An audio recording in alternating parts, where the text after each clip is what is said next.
Santer beredar kabar, hubungan Gubernur Kepulauan Bangka Belitung Hidayat Arsani dengan wakilnya Heliana disebut tak harmonis. Ini diperkuat dengan maraknya pemberitaan media. Inilah wajah kepemimpinan Bangka Belitung yang mengkhawatirkan. Alih-alih menjadi duet yang solid untuk membangun provinsi kepulauan ini, keduanya justru terjebak dalam jurang komunikasi yang dingin dan penuh kecurigaan yang menjurus pada konflik kewenangan yang merugikan rakyat. Mengapa ini bisa terjadi? Heliana yang juga ketua DPW P3 Bangka Belitung secara terbuka menyatakan sulit berkomunikasi dengan gubernur. Dia mengaku saat kampanye, keduanya berkomunikasi intens. Namun begitu resmi dilantik, komunikasi mendadak terputus. Ternyata di balik panggung politik yang tersenyum manis, ada narasi dingin yang tidak harmonis. Usut punya usut, surat edaran gubernur yang kemudian diubah menjadi peraturan gubernur ternyata jadi pemantiknya.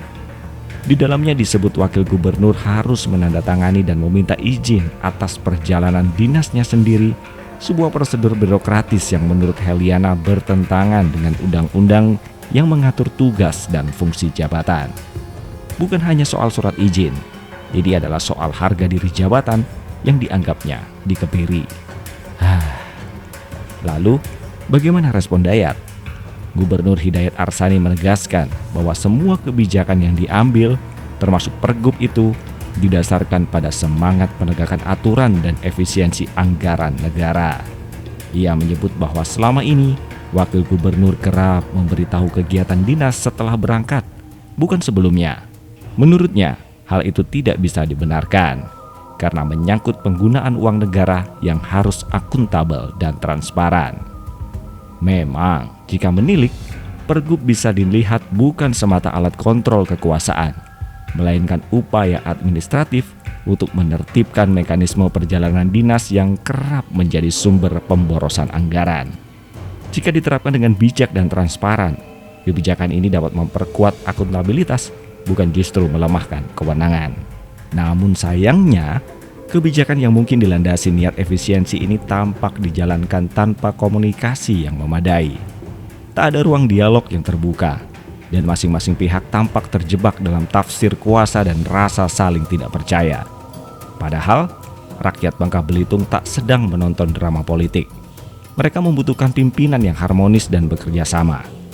Ketika dua kepala pemerintahan saling sandra dalam aturan dan ego, maka yang jadi korban adalah pelayanan publik dan kepercayaan masyarakat. Gubernur berdalih semua harus taat aturan, namun seolah lupa bahwa pengelolaan birokrasi juga harus dijalankan dengan etika kepemimpinan, bukan sekedar formalitas administratif.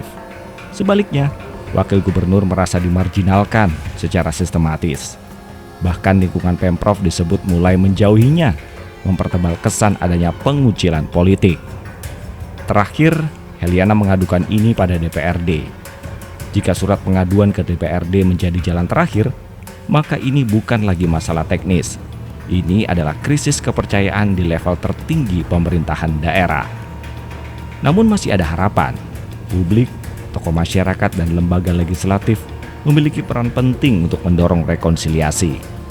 DPRD sebagai perwakilan rakyat harus bersikap aktif, memediasi dan mengurai konflik dengan kepala dingin, bukan sekedar menjadi penonton pasif atau malah justru mengipas bara sehingga api bisa berkobar, membakar dan menghancurkan.